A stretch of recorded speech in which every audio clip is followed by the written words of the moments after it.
வணக்கம். நான் உங்கள் ஜெயச்சந்திரன். கற்க சேனலுக்கு உங்களை அன்போடு வரவேற்கிறேன். நாம் இன்னைக்கு என்ன பார்க்க போகிறோம்?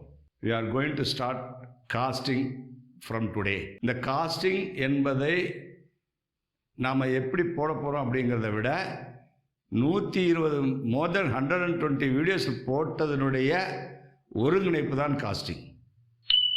நான் இப்போ சொன்ன விஷயங்கள்லாம் தெரியாமல் காஸ்டிங் உங்களால் போட முடியாது. அதனால தான் நான் இத்தனை கிளாஸ் எடுத்துகிட்டு வந்திருக்கேன். ஒரு நார்மலாக பார்த்தீங்கன்னா காஸ்டிங்னா என்ன நினைக்கிறோம் அப்படின்னா, அதாவது ரேண்டமாக ஒரு பீஸுக்கு எவ்வளோ ரேட் வருது அப்படின்னு சொல்லிடலாம், ரேண்டமாக சொல்லிடலாம். But we are going to sit in a negotiation. அந்த நெகோசியேஷனில் we must know exactly what is our breaking point. Negotiation braking point என்ன? இதுக்கு கீழே இருந்தால் என்னால் செய்ய முடியாது, இதுக்கு கீழே எனக்கு ரேட்டு கட்டுப்படியாது அங்கிற இடத்த கண்டுபிடிக்கிறது தான் காஸ்டிங். தி எஃபெக்டிவ் காஸ்டிங் அப்படிங்கிறது என்னென்னா, we must know where we have to break the negotiation. ரொம்ப பார்த்திங்கன்னா காம்படிட்டிவ் வேர்ல்டு. இந்த காம்படிட்டிவ் வேர்ல்டில் நம்ம காஸ்ட் எஃபெக்டிவாக இருக்கணும் அப்படிங்கிறது தான் உண்மை. வியாபாரம் மிக மிக மிக காம்படிட்டிவ் ஏரியாவில் இருக்கிற அந்த வியாபாரம் அப்படிங்கிறது, எஸ்பெஷலி கார்மெண்ட் ஃபீல்டில் விற்க தெரிந்தவன் வெற்றியாளன், விற்க தெரிந்தவன் வெற்றியாளன். தயார் பண்ண தெரிந்தவன் வெற்றியாளனாக இருக்க முடியாது. விற்க தெரிந்தவன் மட்டும்தான் வெற்றியாளனாக இருக்க முடியும். அந்த விற்பதனுடைய சூட்சுமம் என்ன அப்படின்னா, ரேட்டு கம்மியாக இருக்கணும், குவாலிட்டியாகவும் இருக்கணும். இந்த ரெண்டையும் நம்ம காம்ப்ரமைஸ் பண்ண முடியாது. ரேட்டு கம்மியாக இருக்கணுங்கிறதுக்காக வேண்டி we cannot put the worst raw material, low quality raw material நம்ம போட முடியாது, போடக்கூடாது. வியாபாரத்தில் வெற்றியாக நினைக்கிறாங்க, அப்படி கிடையாது. இது வியாபார தந்திரம். அது ஒரு குறைவான ரேட்டை கொடுத்துட்டு அதுக்குள்ளே எப்படி முடிக்கணும்னு எந்தெந்த மெட்டீரியல் போட்டால் ஆகுங்கிறது அது வேறு பிஸ்னஸ். அதை நம்ம தொடவே வேண்டாம். we want to set an example அப்படின்னா, தி பாசிபிள் லோயஸ்ட் ரேட் என்ன அப்படிங்கிறது தெரியணும். At the same time I never compromise the quality அப்படிங்கிறது இருக்கணும். இந்த இரண்டையும் ஒருங்கிணைத்து நாம் பேசும்போது நமக்கு என்னென்ன தெரிஞ்சிருக்கணும்? யாரில் என்ன குவாலிட்டி யூஸ் பண்ணணும், what all the process is required for this fabric, அந்த ப்ராசஸில் என்ன மாதிரியான லாஸ் வரும், ஃபேப்ரிக்கில் எனக்கு என்ன மாதிரியான லாஸஸ் வரும். அதே மாதிரி ஒரு ஸ்டைல் பண்ணும்போது இந்த அதாவது எஃபிஷியன்சி ஆஃப் தி கன்சம்ஷன் சொல்லுவாங்க. எஃபிஷியன்சி கன்சம்ஷன் என்ன? ஒரு கிலோவில் எத்தனை percentage of fabric is, how much percentage of fabric is used as a garment. அதுதான் எஃபிஷியன்சி. இப்போ 1000 kgs 1000 கிராம்ஸ் இருக்குன்னா ஒரு கிலோவில் நான் ஒரு சிஸ்டத்தில் போகிறேன், 950 கிராம்ஸ் நான் யூஸ் பண்ணிட்டேன்னா ஐ ஆம் the greatest man in the on the earth. ஏன்னா 950 கிராம் நான் ஃபேப்ரிக்காக கார்மெண்ட்டை கன்வெர்ட் பண்ணிட்டேன். முடியவே முடியாது, சாத்தியமே இல்லை. 87% 88% வந்தாலே ஓகே. 91% வந்தால் சக்ஸஸ்ஃபுல் மேன், வெரி வெரி அட்வான்ஸ்டாக இருக்கிறோன்னு அர்த்தம். இதெல்லாம் எப்படி முடியும் அப்படின்னா, we must understand the pattern. அதுக்கு தான் நான் 2-3 மெத்தட்லாம் சொல்லி கொடுத்துருக்கேன். அதாவது எப்படி எஸ் கட்டிங் எப்படி போடுவாங்க, ஒரே டியூப்லர் ஃபார்மில் ஒரே டயாவில் எல்லையும் எம்ஐயும் வெட்டி எஸ்ஐயும் எக்ஸ்எல்ஐயும் வெட்டினா நமக்கு என்ன கன்சம்ஷன் வருது அப்படின்னு போட்டு காட்டினேன். இதெல்லாம் எதுக்கு நடத்தினேன், எதுக்கு சொன்னேன் அப்படின்னா, ஃபைனலாக இந்த நாளுக்கு தான் இந்த ஒரு காஸ்டிங் அப்படிங்கிறத புரிஞ்சுக்கிறது தான். இப்போ உதாரணத்துக்கு போனால், ஒரு குறிப்பிட்ட ஒரு கண்ட்ரி, நான் நேம் சொல்ல விரும்பல, குறிப்பிட்ட ஒரு கண்ட்ரி ஆர் ஒரு ஊர் எதுவுமே நம்மளை விட கம்மியாக ரேட் கொடுக்குறாங்க அப்படிங்கிற நம்ம சொல்கிறோம் அப்படின்னா, நம்ம ஒரு விஷயம் நம்ம சிந்திக்கணும். அவனால் அந்த ரேட்டு கொடுக்க முடியாது, நம்மளால் ஏன் கொடுக்க முடியலை அப்படிங்கிற உட்காந்து செஞ்சோம்னா நம்ம பண்ணுற தப்பெல்லாம் நமக்கு தெரியும். அண்டர் ஒன் ரூஃப் அப்படிங்கிறதுல வரும்போது என்ன பண்ணுவாங்க அப்படின்னா, அந்த ஒன் ரூஃப் அப்படின்னு வரும்போது எல்லா ப்ராசஸுமே அங்கேயே நடக்கும்போது அதனுடைய காஸ்ட் எஃபெக்டிவ்னஸ் அந்த கார்மெண்ட்டில் உங்களுக்கு ரிஃப்ளெக்ட் ஆகும். ஃபார் எக்ஸாம்பிள் சொல்கிறேன், இப்போ நிட்டிங் ஒரு ஜாப் ஒர்க் கொடுத்துறீங்க, டையிங் ஒரு ஜாப் ஒர்க் கொடுத்துறீங்க, அதே மாதிரி பிரிண்டிங் ஒரு ஜாப் ஒர்க் கொடுத்துறீங்க. Everything has been job ஒர்க்காக நம்ம பண்ணிடுறோம். இங்கே என்ன பண்ணுறோம், அந்த ஜாப் ஒர்க்கில் என்ன ரேட்டு கேட்குறாங்களோ அந்த ரேட்டை தான் நம்ம காஸ்டிங்கில் இன்புட்டாக வைக்கிறோம்.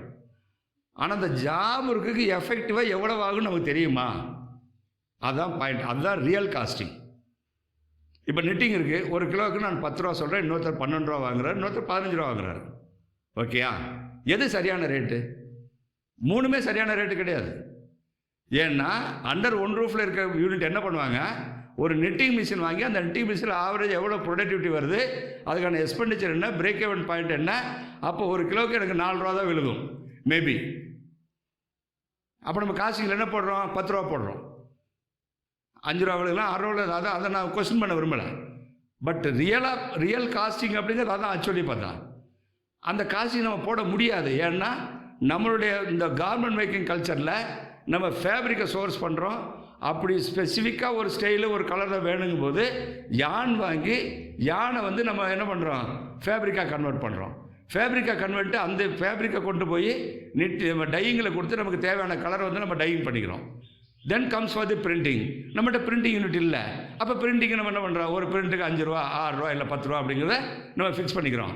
இப்போ இங்கே இந்த 3 இடத்துலையுமே கண்டிப்பாக எஃபெக்டிவ் காஸ்டிங் கிடையாது. இட் இஸ் ப்ரிவேலிங் அந்த மார்க்கெட்டை. ஜாப் யூனிட் இருக்குது, ஜாப் ஒர்க்கர்ஸ் இருக்காங்க. அந்த ஜாப் ஒர்க்கரை வச்சு நம்ம பண்ணுறோம், அவ்வளோதான் வித்தியாசம். அண்டர் ஒன் ரூஃப் வந்தால் என்ன ஆகும், அவங்க நிட்டிங் மிஷின் வச்சுருப்பாங்க, யானை வாங்குவாங்க. இன்னும் பேக்வேர்டு இன்டெகிரேஷன் சில கண்ட்ரீஸில் பேக்வேர்டு இன்டெகிரேஷன் எப்படி போகிறாங்க, பருத்தி வாங்கி ஜின்னிங் ஃபேக்ட்ரியிலேருந்து ஜின்னிங் பண்ணி நூலாக கன்வெர்ட் பண்ணி நூலை வந்து துணியாக கன்வெர்ட் பண்ணி துணியை வந்து டை ஏற்றி டையிங்க்கு பிறகு அதர் ப்ராசஸ் ஒரு எம்ப்ராய்டிங்காக இருக்கலாம், பிரிண்டிங்காக இருக்கலாம், இதெல்லாம் அவை யூனிட்டுகளை வச்சு அங்கேயே வெட்டி தச்சு பீஸாக தான் வெளியே போகும். யோசிச்சு பாருங்கள், இது எல்லா இடத்துலையுமே ஒரு பர்சன்டேஜ் அவங்களுக்கு மீதியாக தான். பிகாஸ் ஆஃப் தட் ஒன்லி நம்மால் 200 ரூபாய்க்கு கொடுக்குற பீஸை அவனால் 150 ரூபாய்க்கோ 140 ரூபாய்க்கோ கொடுக்க முடியுது. அப்போ எப்படி சார்? அதனால தான் நம்மளுடைய குவான்டிட்டி எல்லாம் பார்த்திங்கன்னா வால்யூம் இல்லாமல் ஒரு 10,000 15,000 பீஸ்க்குள்ளே அடங்கிடுது. ஆனால் அந்த மாதிரி கம்பெனியில் எப்படி வருது, ஒரு கண்டெய்னர் 2 கண்டெய்னர் 3 கண்டெய்னர் அப்படிங்கிற ஆர்டர் வருது. அதனால தான் அவங்க வால்யூம் வந்து டே பை டே வந்து அதிகமாகிட்டே போகுது. ஒன்றும் வேண்டாம், பக்கத்தில் இருக்க நம்ம பங்களாதேஷனுடைய குரோத்தை பாருங்கள், நம்மளோட அதிகமாக இருக்குது.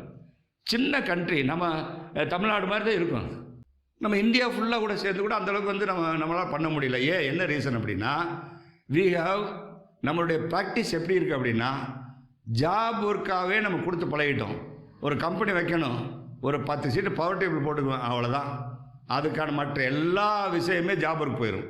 கட்டிங்கு போயிடும், யானை வாங்கி நெட்டிங் கொடுப்பேன், நெட்டிங்லேருந்து டையிங் போகும், டையிங்லேருந்து பிரிண்டிங் போகும், பிரிண்டிங்லேருந்து கட்டிங் போகும், இல்லை கட்டிங் போயிட்டு பிரிண்டிங் போகும். அதுக்கு பிறகு நம்ம என்ன ஒன்லி தச்சு பேக் பண்ணி அனுப்பிடுவோம். இப்படி நடக்கிற யூனிட்டும் இருக்குது. ஸோ இந்த காஸ்டிங் நம்ம போடுற காஸ்டிங் வந்து ரியலாக அந்த ஜாப் ஒர்க்கர்ஸனுடைய ரேட் எடுத்தால் நம்ம இன்புட் வச்சு நம்ம போடுற ரியல் காஸ்டிங் வந்து அண்டர் ஒன் ரூஃப் இருக்கிற கம்பெனியில் தான் பாசிபிள். இந்த மாதிரி வந்து நம்ம ஒரு ஓப்பன் ஒரு காம்படிஷனில் நம்ம வந்து அந்த அண்டர் ஒன் ரூஃப் வைக்கிறது ஹியூஜ் இன்வெஸ்ட்மெண்ட். அது ஸ்மால் ஸ்கேல் இண்டஸ்ட்ரி இருக்க முடியாது, லார்ஜ் ஸ்கேல் இண்டஸ்ட்ரி தான் இருக்க முடியும். We are doing a costing taking the input of the job ஒர்க்கருடைய காஸ்ட் எடுத்து நம்ம இன்புட்டாக வச்சு நம்ம காஸ்டிங் போடுறோம். ஓகே, காஸ்டிங் எப்படி பேசிக்காக தெரிஞ்சுக்கணும், அதனால தான் இவ்வளோ பேசுகிறேன். சரி, இந்த காஸ்டிங்கில் என்னென்ன மாதிரியான விஷயங்கள் தெரிஞ்சுக்கணும் அப்படின்னா, ஃபஸ்ட்டு என்ன தெரியணும் அப்படின்னா, பீஸ் வெயிட், அந்த குறிப்பிட்ட ஸ்டைலுடைய பீஸ் வெயிட் எவ்வளோன்னு தெரிஞ்சுக்கணும்.